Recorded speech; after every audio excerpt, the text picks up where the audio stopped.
And so what we see with Master's teachings, when he said, I'm bringing back original Christianity, he meant self-realization. And he meant the individuals. As he said to us, you have to individually make love to God. No one can do it for you.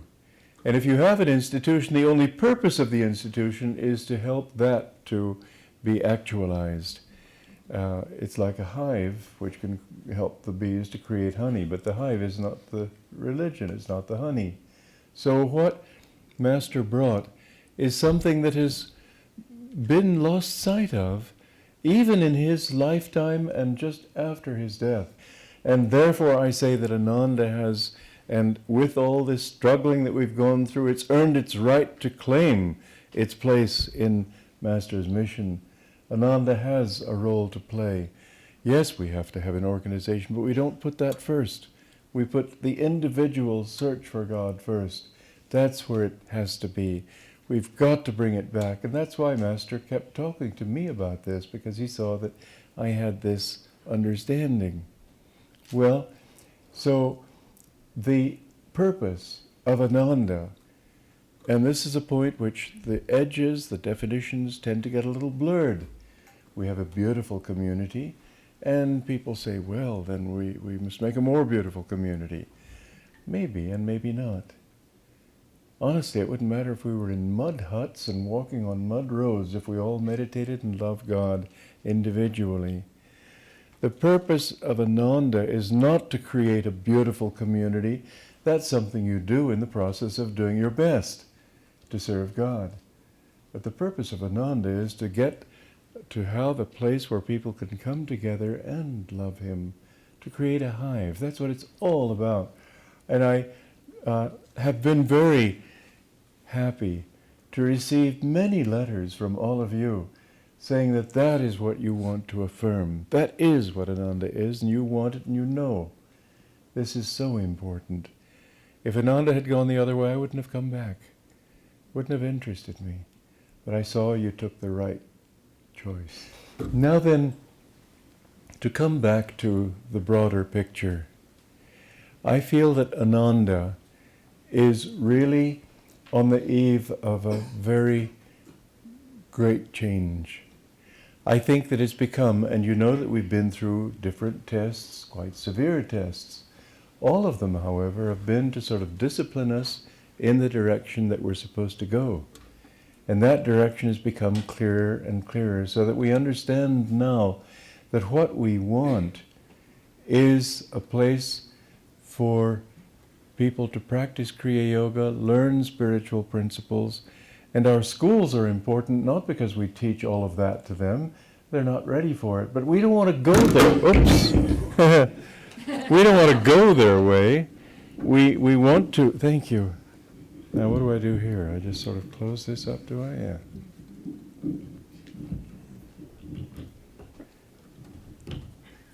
There was a panel discussion at India Center in Hollywood many years ago, and some speaker was very agitated and emotional and so on. At one point he went like this and knocked a glass over, and at that point I put my glasses on.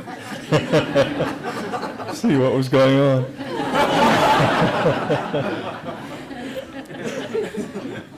If we can bring those teachings, we're here for a purpose. We're not here. Incidentally, the social good that will come from communities is great. Incidentally, the social good that will come from the writings and the teachings that we have, teaching people about leadership, teaching people about education, teaching people about so many different subjects. All this is very valid and very important, but don't lose sight of what it's really all about. Why Master came here was because it has devotion and it has practicality. He used to say that in the future the world will be led by India and America working together. India bringing out the practical side of religion, America bringing out the religious side of material practicality. And uniting practicality and the spirituality is going to be the consciousness of the future. You all have a very important role to play. I'm not going to be around all that long. I'm not yet at the watching stage, but I know it's not going to be all that long. And I really rather delight in that thought.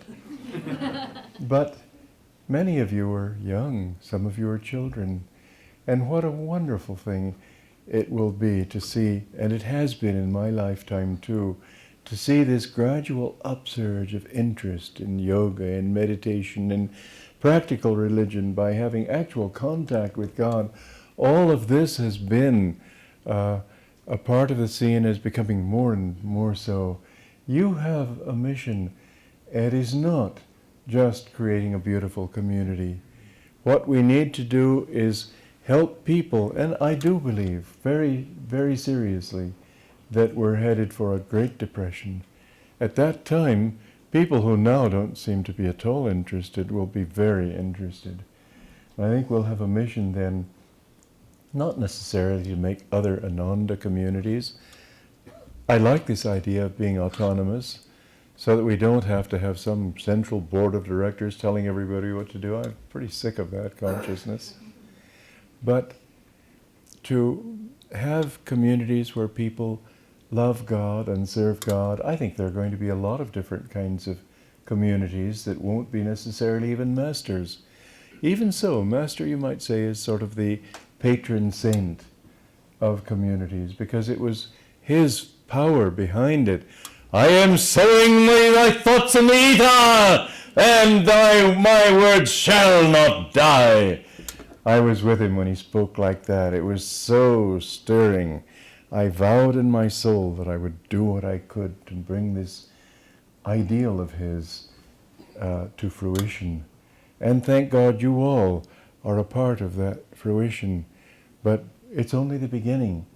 And many people will be drawn, they won't necessarily be drawn to us, but we'll be able to inspire them to do their thing, but to do it even in a simple way of living closer to people, having meaningful friendships, having people who they may be Presbyterians or Catholics. It doesn't matter.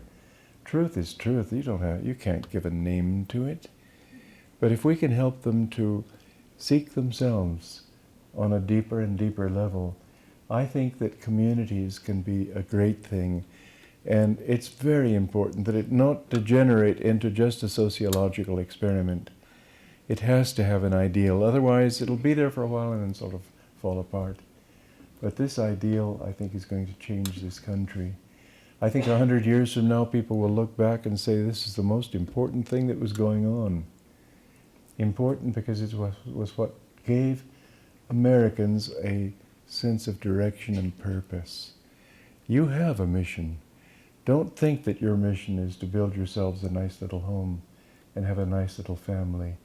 We've been through that, and I think most of us understand this now. That yes, we want to do this, but for God, not for us. Those people who have been happiest at Ananda are those who don't think of themselves, but think, what can I give? How can I serve? How can I help other people? Those who think first, well, what about me? How can I find my security? What's in it for me? They never find what they're looking for.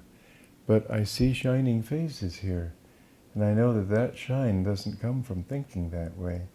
Therefore, I have to say, coming back from Italy and seeing this solidification of a generous and devoted and self-giving attitude is, to me, the greatest thing. Jan Shapiro asked me yesterday, what can we do for you? I said, the thing you can do for me more than anything else is let me see you shining with God's love. That's what it's all about. Nothing else matters. But to love God, when I see you happy in God, that's the only fulfillment that means anything to me, the thought that I am this creator of the most successful community and writer of all these books and so on. I think that's trash compared to what we're really trying to do. Instill in people's minds a sense of direction toward God, a sense of love for God. a sense of love for God in one another. And the more I see that, the more I feel really happy. That's the greatest gift you can give me. I would go so far as to say it's the only valuable gift you can give me. So thank you for your spirit, and thank you for everything. God bless you.